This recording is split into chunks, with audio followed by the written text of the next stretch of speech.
De start van deze Superbikes met Rascaliro. Een goede start. Vanaf de buitenkant Bautista.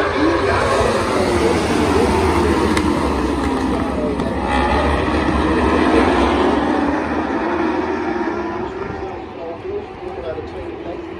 Daarachter zien we Locatelli, dan Bassani, Editor, Redding. Editor gaat natuurlijk vrijbouwen, want voor hem stond Alex Loos.